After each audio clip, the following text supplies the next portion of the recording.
for joining us to celebrate the launch of Anna Bruno's hauntingly beautiful debut novel set in a small town bar, Ordinary Hazards. Hello, I'm Stephanie Flom, Executive Director of Pittsburgh Arts and Lectures. Welcome. This program is part of our Made Local series, produced in partnership with the Carnegie Library of Pittsburgh. Thank you to the library and to our friends at White Whale Bookstore, where you can purchase signed copies of Anna's book. We are thrilled that Anna is joined in conversation with her friend and Pittsburgh-based novelist, Sarah Elaine Smith. Sarah holds an MFA in fiction from the Iowa Writers Workshop and poetry from the Michener Center for Writers.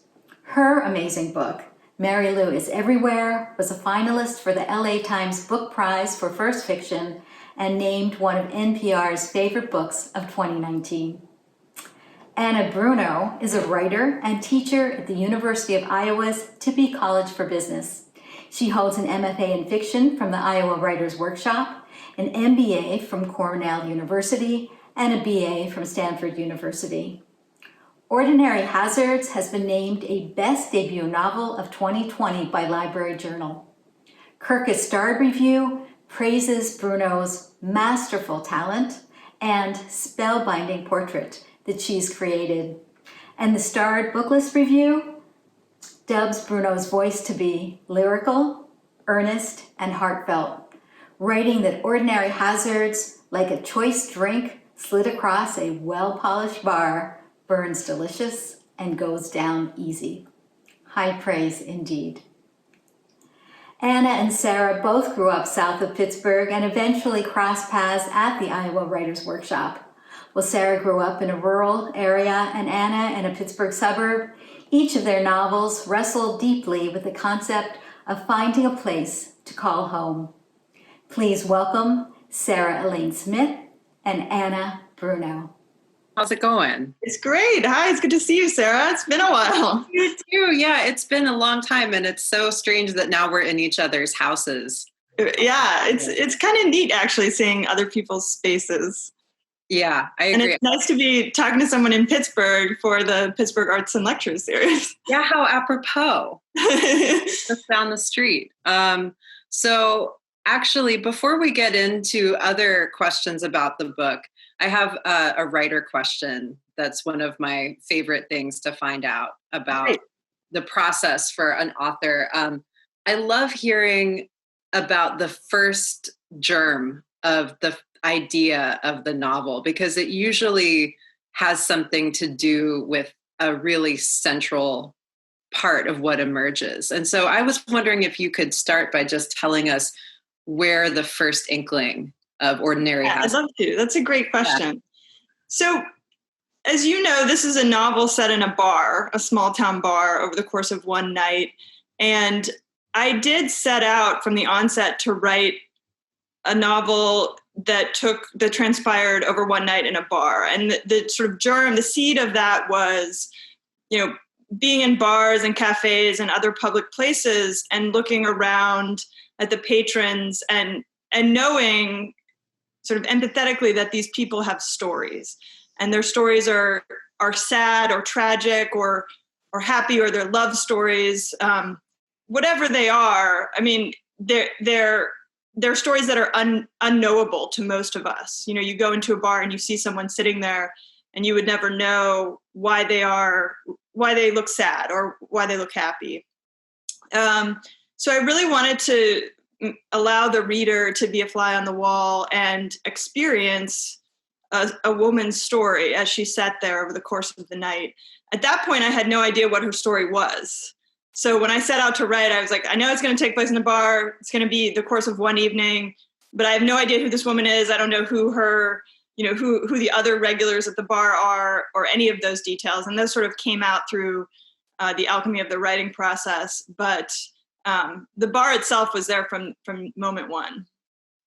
That's great. It makes so much sense, because the way that it's structured, we start in this one night at the final, and we know about Emma that something is going on in her life that drives her into this bar instead of elsewhere in her world. And we get to have that revealed as we go along. And I was wondering if you could talk about the process of structuring the book. You've already alluded to it, but it's such an interesting way to get a chunk of the present that is fixed to one night, but then so much freedom in the backstory.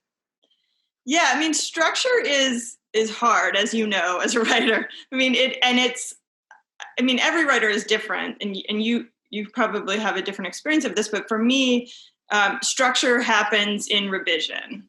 So, I mean, I had the constraint of a night in the bar, so that gave me the hour by hour kind of constraint of how the present tense plot unraveled. But fitting it all together with the backstory was really like putting a puzzle together after these scenes had been written. So originally, in an early draft, the backstory was actually not particularly linear. She was jumping around based on her memories. And one of my readers said, the reader needs to experience this as Emma experienced it, and in order to feel the emotion that Emma felt. And that was a brilliant piece of feedback from an early reader, because once I reordered the backstory, the puzzle started, it became a real picture. And then the challenge was organizing the backstory with the present tense story, because they have to dovetail at some point, which they do in the end, when details of her story are revealed to Emma herself that she didn't even know. So getting those pieces to come together, the reader will experience it hopefully as a totally fluid thing, but the writing process is so messy that really what it was is just a total disaster at one point that through many rounds of revision came together to seem totally natural. Yeah, it reminds me of something. I think you also studied with Ethan Kanan at Iowa. That's right. Mm-hmm.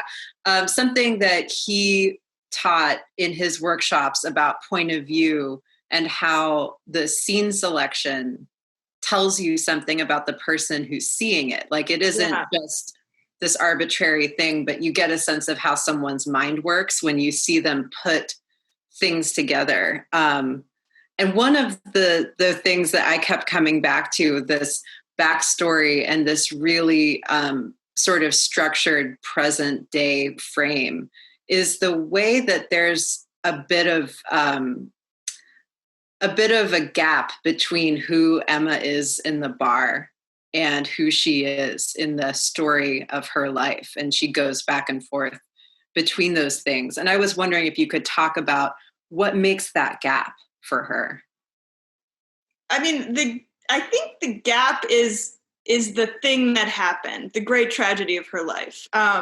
She starts out at the bar saying, there's the woman I am and the woman I used to be. Mm-hmm. And she even recognizes that she's changed. She is not who she was when she was married to Lucas and happy. And so that's part of, I think, hopefully the reader will experience, wanting to figure out what is it that made her this way.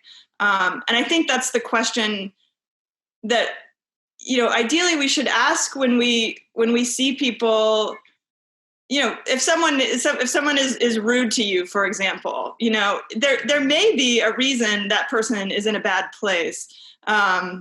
Or, we're so quick to judge people. It's interesting too, to hear people's reaction to telling a story in a bar, because there's a contingent of people that absolutely love bars. And I love bars. I mean, I spent a lot of time, particularly before I had kids, in bars. But then there's a lot of people whose knee-jerk reaction is, if you're spending all your time in a bar, something's wrong, And I don't know. I mean, the question is why you're. I mean, it could just be for the revelry of the place and the nature of seeing your friends or the other regulars, or it could be because you need to be there for some reason, to not be in your basement, for example, as we all are now during during COVID, but yeah, so I think that hopefully the reader will see as Emma sees, that she was different and she's come to this place in her life. Yeah, absolutely. I think that's so present and also creates this sense of mystery in a way, because the thing about the bar is that it sort of belongs spiritually to Lucas more so than to her. Yeah, it was Lucas's bar. Mm-hmm. Yeah. And so she kind of got gracefully ushered into it by virtue of her connection to him. And now she's there without him. And it creates so many moments of tension with other people and just within herself too. And it creates this feeling of suspense because we don't actually see Lucas in the bar. So I wondered if you could talk about, because there's a way I think about sometimes that every novel is a mystery, even if it isn't, and it seems like there's a mystery in how she's there without him. Yeah, I mean, because from the get-go that she's divorced, and hopefully through the reading process, you see how much they loved each other. And one thing that is a challenge, whenever you introduce a constraint in writing, there's something that's lost, So having this take place in the bar over this night, Lucas couldn't be there. I just couldn't. I mean, he's not with Emma. He can't be in the same room with her. So not being able to have him present is in a way a loss for the book, because he is such an important character, and such a good person too. So Lucas is one of my favorite characters in the book, because he's living the kind of life that I think people maybe would aspire to live, like a truly happy life. Or he was in his past living that.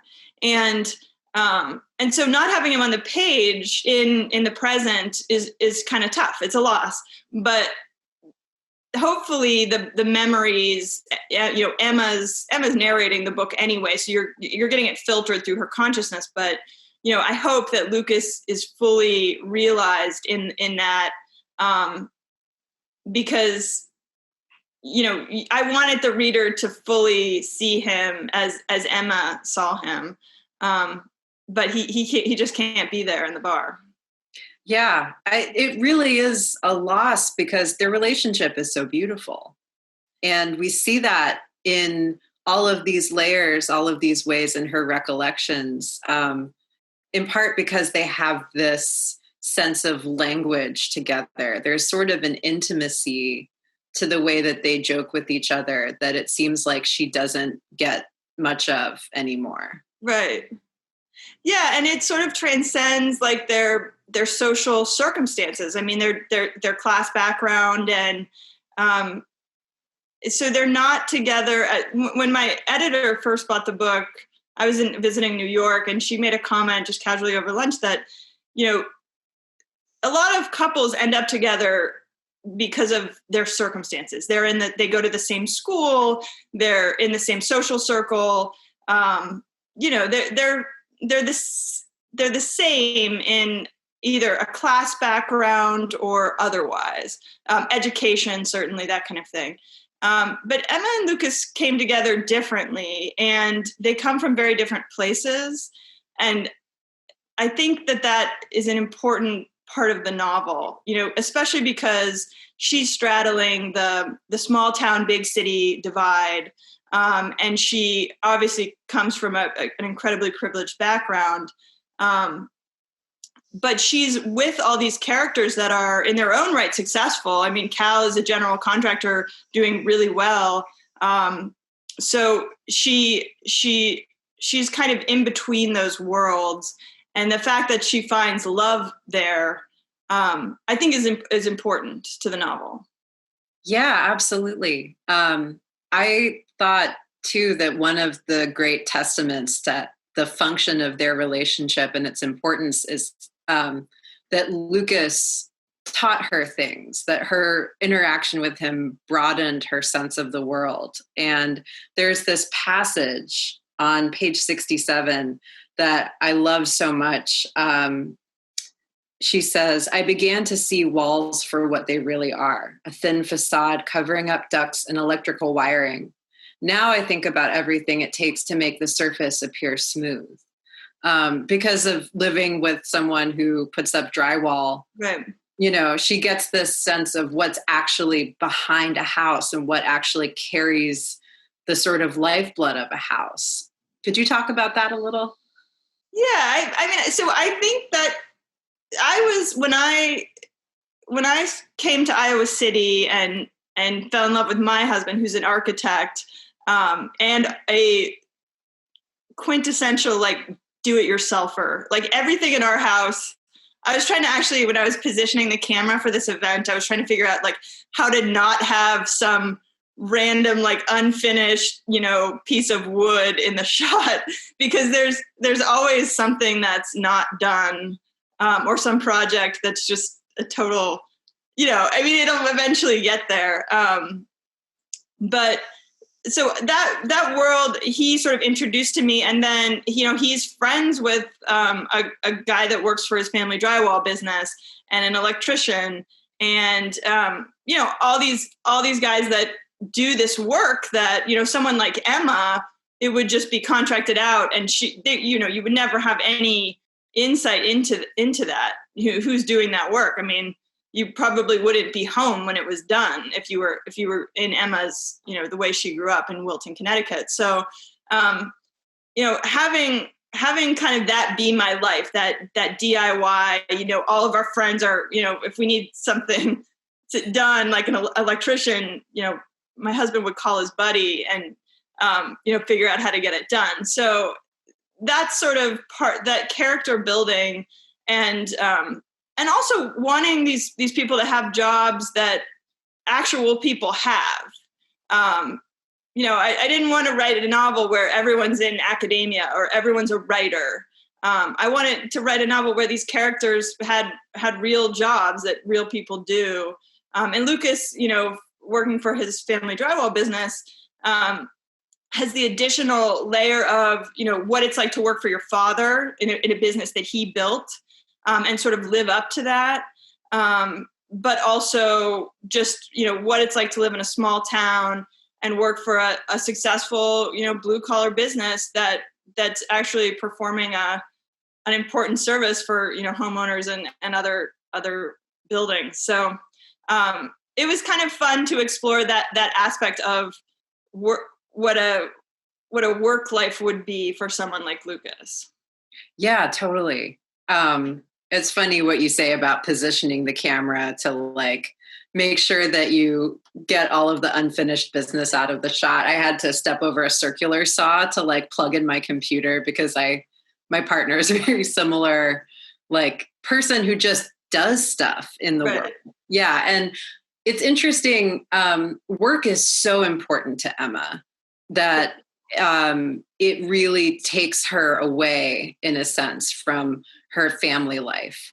But it's interesting to me that her work has so much to do with narrative, even though it's based in, you know, like trading and the finance industry. Her version of that is really story-based. Sure. Yeah, I mean, that comes from my background. It's interesting coming to the Writers' Workshop with a business background and an MBA. You know, I recognize on one hand why not a lot of people do that, because there's just a huge opportunity cost. Like if you're working in business, to give that up for telling stories is to give up a lot of wealth. I mean, frankly, you know. And so, I mean, that's coming back to Ethan Kanan, who you mentioned. I distinctly remember Ethan, who is a doctor, by the way, being like, why are you pursuing writing? Not, I mean, he wasn't totally discouraging it, but it is a hard life, you know, hard to make a living, hard to make a dollar. But I don't know. business never felt totally authentic to me in the sense that it wasn't, I felt that I was competent, as a lot of business people are. They're just, they can do it because they're competent. But it wasn't that I was using what I wanted to be using, whatever was inside me. And that's why I sort of shifted to the wanting to write. And then once I was in the writer's workshop, I still had this interest in business. I wanted to do both, kind of, or have sort of some aspect of business in my life with also being able to tell stories. And I think that came through in Emma. Like she has this desire to not be in that world, not be in finance. You know, she moves upstate, she gets out.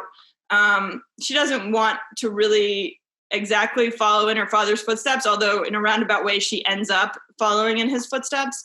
But then she has to figure out a way to marry these parts of her, you know, that maybe is a background in finance and an interest in it, and in Emma's case, I mean, she's quite successful, and then this interest in this other life, you know. So she starts teaching business communication, as I teach here at Iowa. I teach business communication, and then the question is, you know, what's the connection? And I think that it's true that business is driven by stories. I mean, people look at it as a numbers game and very boring.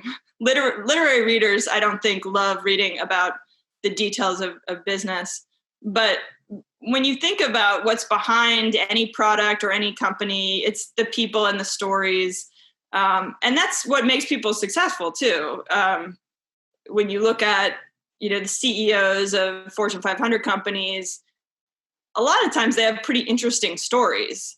If you dug back and you really found how they came to be who they are, where their charisma comes from, or the je ne sais quoi, whatever makes them the successes that they are. So Emma's able to tap into that, and that was sort of my sort of indulgence in my own background, I guess, partially. I love it. I mean, I think my experience at Iowa was being so absorbed in the writing stuff and never thinking about business life or life. And it's really a hindrance to go through the world without this sense of what else is happening in a really tangible sense, like how to negotiate the world, you know? Yeah, I think that's true. And also, I think a lot of writers here at Iowa in particular, well, probably everywhere, tend to hang out with a lot of other writers. So when you're out at like the bar here, which, you know, George's or the Foxhead, you see a bunch of writers hanging out with other writers. I think it's pretty rare to see Iowa Writers Workshop people hanging out with townies, you know, people from here. And that was part of, you know, my husband grew up here, and those are his friends, other people that grew up here and hang out at the bar together. So I was sort of introduced into those circles, and it was a sort of a relief. You know, it's great to be around writers who are so intelligent and have read so many books, and, you know, and are a lot of fun in a lot of circumstances. But it's also nice to sometimes break from that and be with people who, you know, are in the real world to a certain extent. Yeah, totally. Talking about townie bars for just a second. I read in an interview of yours that one of the bars that you based the final on was Icy Uglys in Iowa. Yeah. And I just want to say, as a testament to you, that I kind of could see that while I was reading it before I had any sense that you would. Really? Well, partially because of the shot wheel. Yeah, that's just Correct. like a very, yeah, they do have a shot wheel. hallowed institution at Uglys, but also that dynamic of a townie bar where when college students wander in, it sort of changes the atmosphere a little bit. And I was wondering if you could talk a little bit about how do you write place in a way that so effectively transmits all of that subtle information?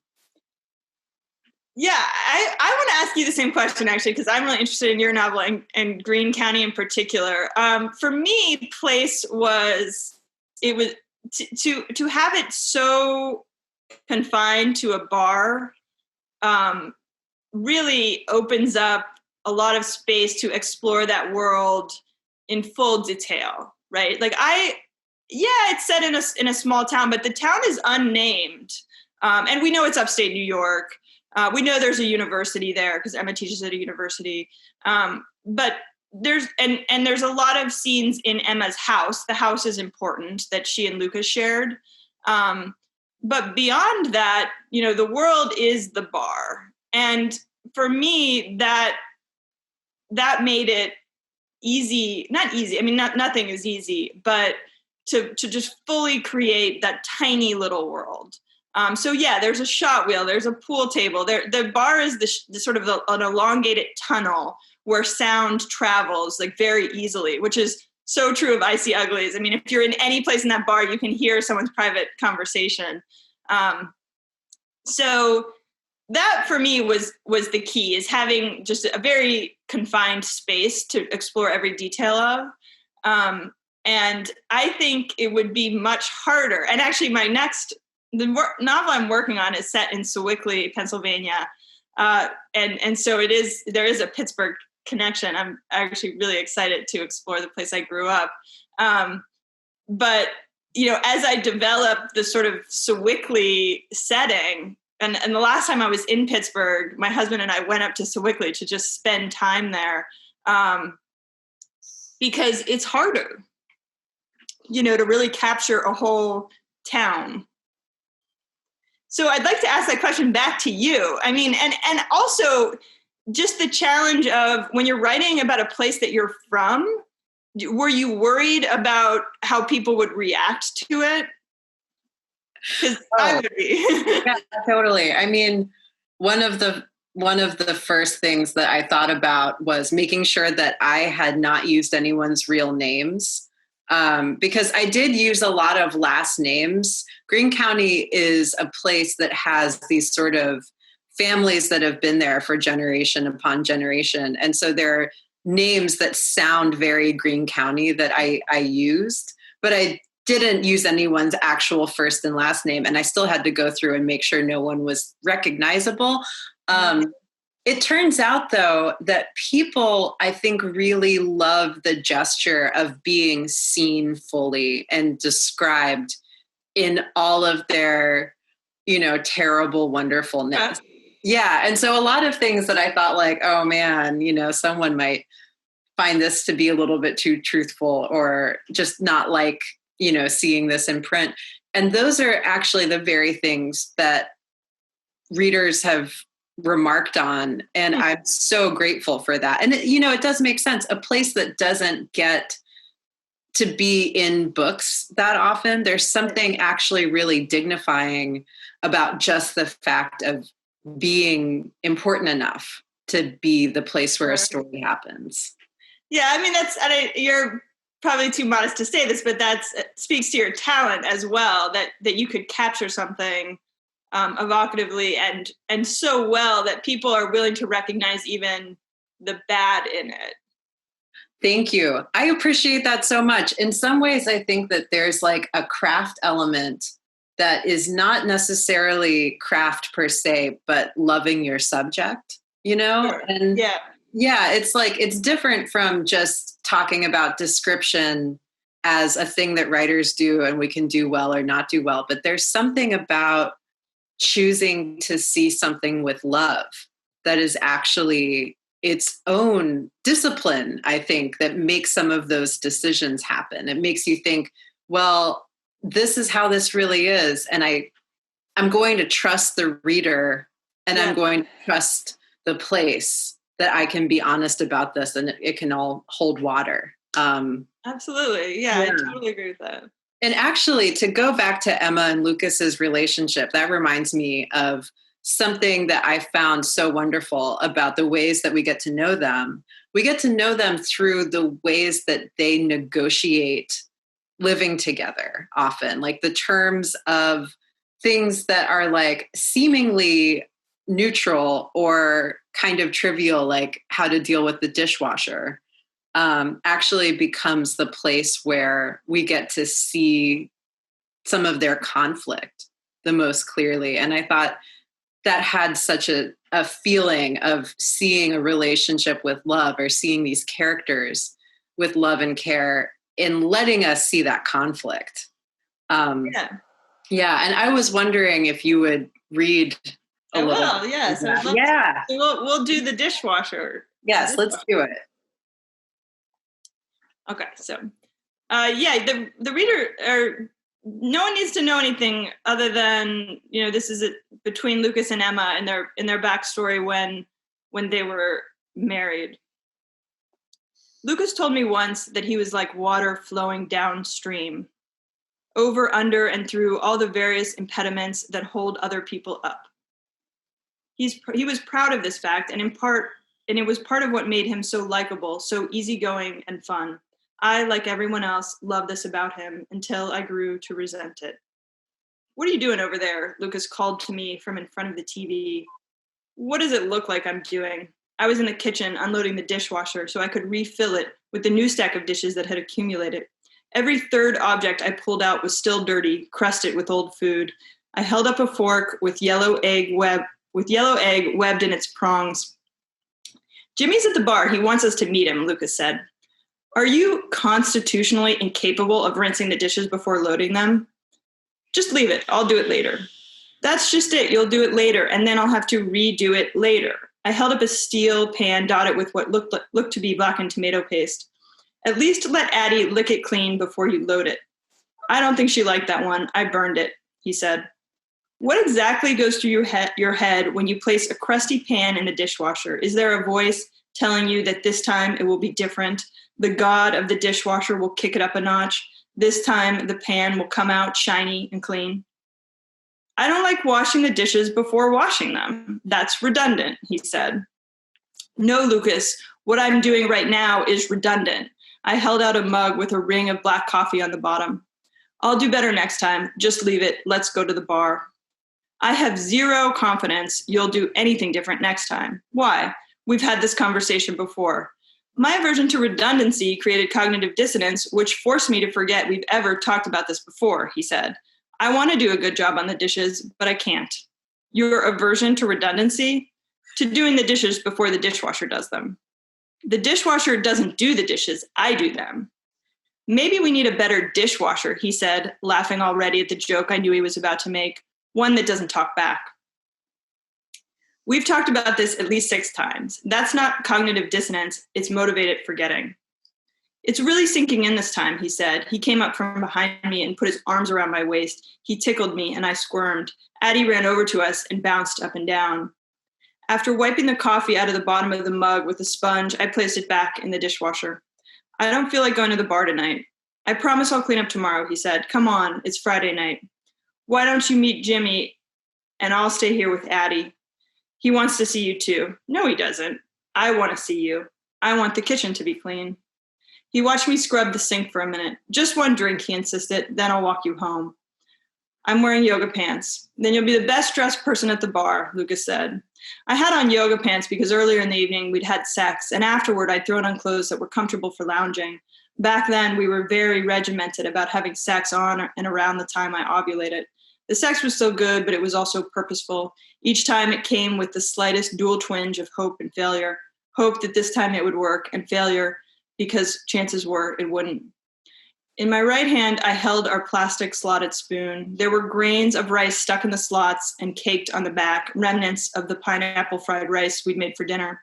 I poked Lucas in the gut with it and jumped backwards, holding him off with the spoon, an extension of my arm. He batted it with his hand. Then he grabbed a spatula and we began to fence. Addie got in on it, dancing on her 2 hind legs for as long as she could, holding her mouth open just enough to turn the vibration of her vocal cords into a playful growl. I pointed the spoon at her. She put her nose to it, feeling me out, determining if I meant to give it to her. "Sit," I said. She sat. Like Lucas, she listened when motivated. I gave her the spoon. "You're buying the new one when she chews that one up," Lucas said. "Someone has to get the rice off, and we both know it's not going to be you," I said. "2 drinks, he said. "I'll go for 1, I said. 1 whiskey, 1 beer, he said. ordered simultaneously. I said, we had a deal. If my math was right, this was the night Lionel was conceived. We made Lionel, and then we went to the bar where I had what would be my last whiskey for the next 9 months. Thank you so much. Yeah, thank you for asking. That's a little taste of their love story, and I hope that the reader feels the love. And I mean, they're arguing. It's like, everyone's always fighting in literature, so that's their form of fighting. But it's an argument that's the undercurrent is how much they love each other. And they're in the midst of trying to make a baby and living their lives in a deeper way that's going on as well. Yeah, absolutely. There's so much, that's some of the intimacy, I think, in like Lucas's joke, we need a better dishwasher, one that doesn't talk back. I mean, it's the kind of thing that doesn't brush away this object of conflict and how they see the world, but it's so embracing at the same time that you can sort of understand how it's tenable, almost like what the inner workings are of their relationship. And I love too how we get the sense of how careful Emma is. That seems to be related in some way to this like fundamental disagreement that they have or that they encounter more than once. Yeah, and that's something I think about a lot. I think that, and I don't know if this is a universal, I don't want to generalize with men and women, but there is this element of men that is so likable because they're able to be carefree. Let's just go to the bar, let's, forget it, leave it all, leave the mess. Let's just go to the bar. And everyone wants to hang out with that guy that's just so much fun and wants to, have a beer. But those type of people, and they don't necessarily have to be men, but people that are carefree are propped up by people who are careful, right? People who are taking care of the dish. I mean, someone has to do the dishes. And then when you have a child, it's multiplied by 1,000,000 because there are all these tasks that are virtually invisible. I mean, they're invisible to the children. They're invisible to the outside world, but they have to be done, or the family wouldn't, people would be sick. They wouldn't, getting rid of all the germs and all the stuff that tends to fall on women. And then I think that's sort of unfair, right? Because that's the behind the scenes, hard, gritty work of motherhood and maintaining a household that, isn't rewarded ever. I mean, hardly ever. And then, it's the free spirit, the person that wants to go have fun that is seen as the one everyone wants to be around. And we see this in who we elect as our politicians and who becomes the most wealthy, successful people in our corporations. It tends to be, these sort of extroverted, people that like to be a little bit careless, and do rely on people in the background who are taking care of all those little details. So, I mean, it doesn't always fall along gender lines, but I tend to think, I mean, at least in my relationship, it does. My husband is certainly the carefree person of the two of us. And I'm the one that's always worried about everything and kind of, disinfecting bottles and, making sure the kids don't die. Someone has to do that. Yeah, totally. And, one of the things about that is that the awareness of the things that need to be done is what yokes a person to needing to do it, because it's almost like you can't ask someone to do something that they don't, it's like invisible to them. Right. And so having the perception, just like the awareness, if she couldn't see that the dishes were getting crusty, then she would be free to ignore things as well, you know? I mean, and the reality is if she did ignore it, Lucas would eventually do it. I mean, it's that part of that is, you know, there's two people negotiating a life. And, you know, if one person is taking on a lot of these types of tasks, and Lucas does his fair share of work. I mean, when Emma starts traveling for work, he's pretty much carrying all the weight at home because he has to. He's forced into that role. And I think there are, so it is an awareness thing, right? And a willingness to do it. And then people start getting resentful, but, you know, and maybe that's an aspect of miscommunication, right? Like if we could actually be aware of what's happening and communicate what we need to have happen, our relationships might be more blissful. But, you know, I think that's a hard thing to negotiate. And the other thing that I'm aware of, and I think Emma is too, to a certain extent, or she has moments of awareness of it, is that like we're all intimately aware of all the things we do, all the work and we put a lot of stock in it, you know, like we're keeping a tally, like we've done all these things.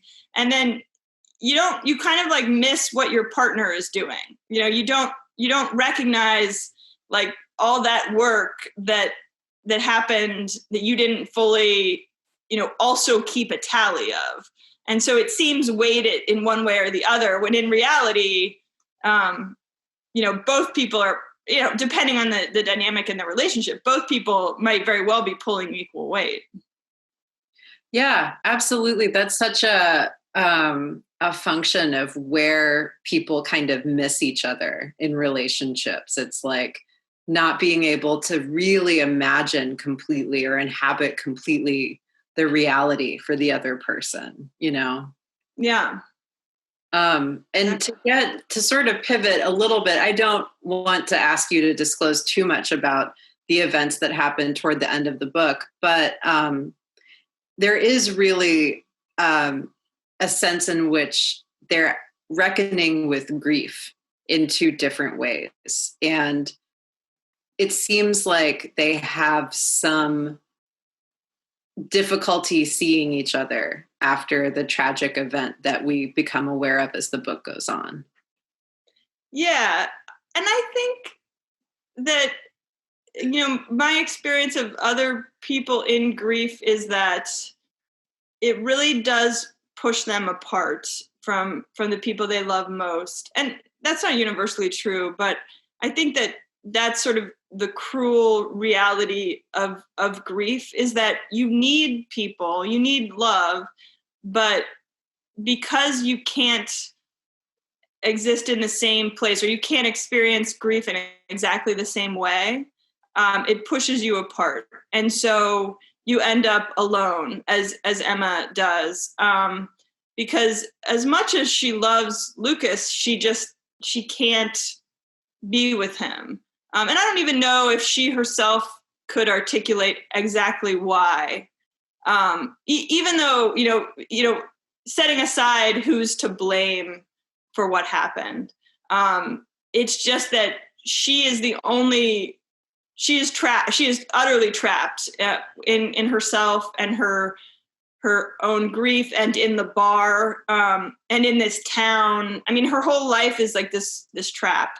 And she recognizes that ultimately, but that doesn't make the grief. I mean, it makes the grief harder. It makes it something that you have to get outside yourself to kind of transcend. So I think that's why we see so many stories that, you know, tragedies end up creating divorce and broken families. It's just very hard to, I think, weather that with another person to a certain extent. Yeah. It's almost like you need to have a group of other people who have a private grief of their own, like regulars at a bar. Mm-hmm. Yeah. To share things with. Yeah. And those are the people that she can be around. Yeah, it's like the Billy Joel song, like now the line is escaping me, but drinking a drink we call loneliness, but it's better than drinking alone or something like that. So that they are all lonely in their own way. Yeah. Yeah, it's something that I thought about, how much we're missing the ways that we can be lonely together in public right now. Yeah, I mean, this novel does make me nostalgic for just being in a bar. Being around other people there is something comforting about it, even if you're not talking to the people around you. And the thing about a small town bar in particular, where the regulars know each other, is that is their community. That's their world, their church in some cases. Those are the people.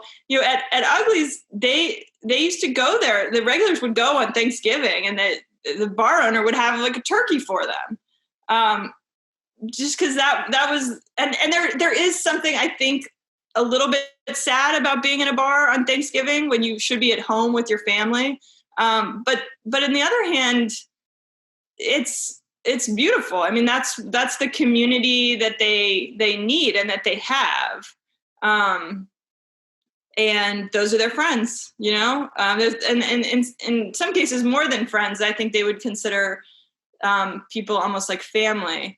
So yeah, we're all missing that. I mean, we have our home lives, and for people that don't, have a happy home life, to not have a place to go like that is devastating. Well, reading your book is a delicious antidote to some of that loneliness. It really feels, the ways that families can fight better than friends can fight in some ways. Yeah, thank you.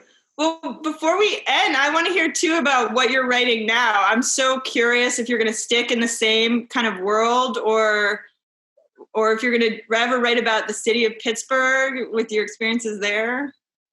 Pittsburgh is hard to write about for me because it's like, I didn't grow up here. I grew up outside of Pittsburgh. So this was like this shining city on a hill to me. And I don't really see it very realistically, unfortunately.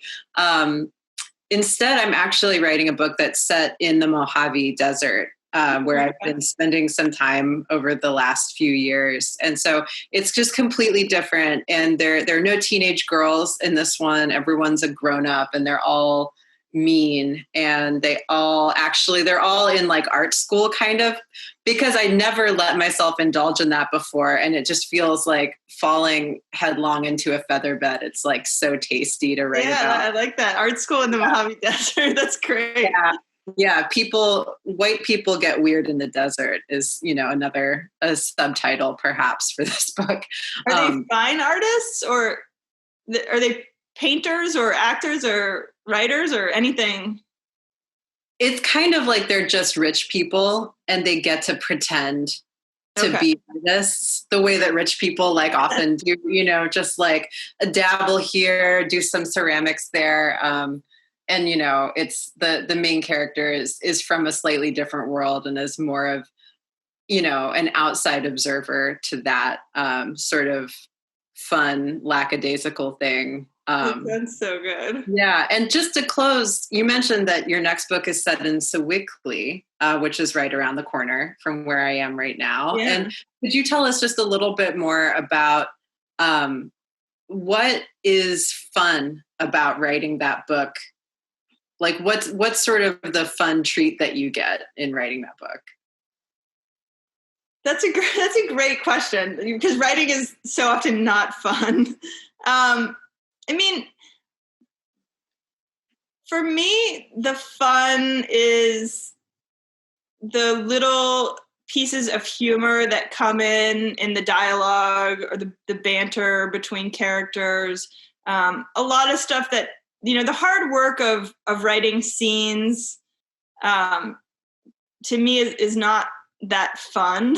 But once the world is built, like once once I've created, the novel version or my novel's version of Sewickley, and the characters exist as people, and then those late editions, when you can really just riff off of what already exists on the page, to me, that's the fun part. And then they say, I don't know, like they're like in one of the little details of the ordinary hazards. And Emma's in a bad place when she's observing this, but she's in her car driving, and she looks at this Subaru in front of her, and there's a 13.1 sticker on the Subaru, and she is just so critical of how anyone would finish half of a marathon and want to celebrate that with a sticker, which is such a judgmental thing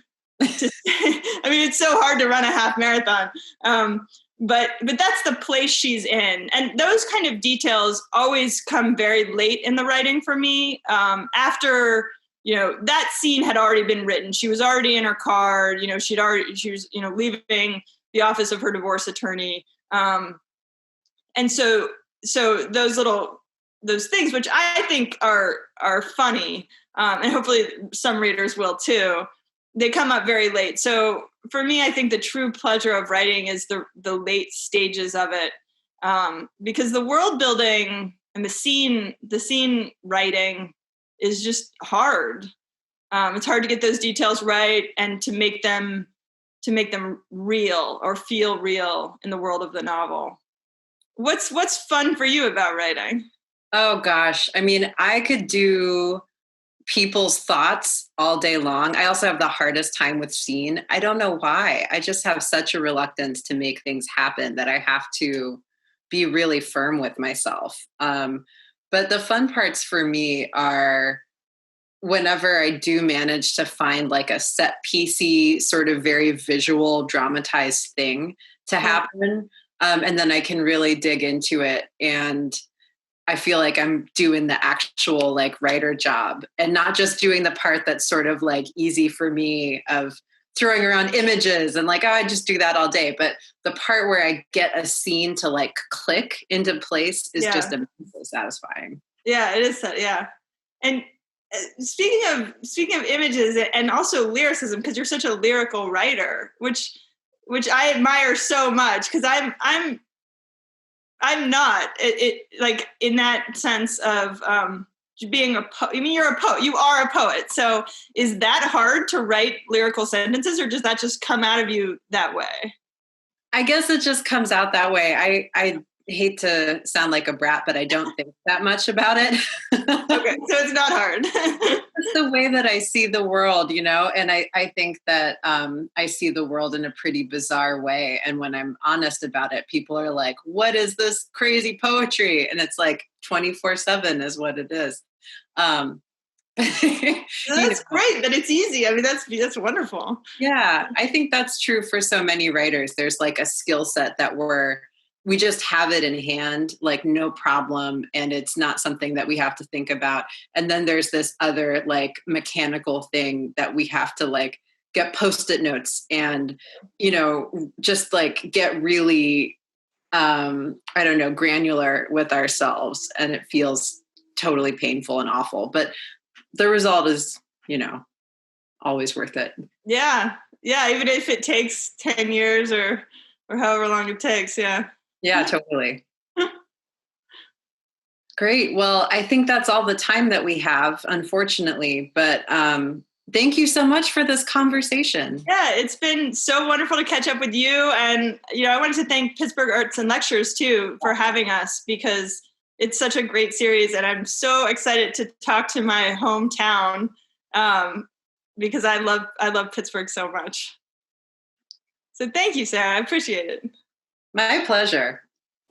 Thank you, Sarah and Anna, for sharing your thoughts, your conversation, and your writers' lives with us.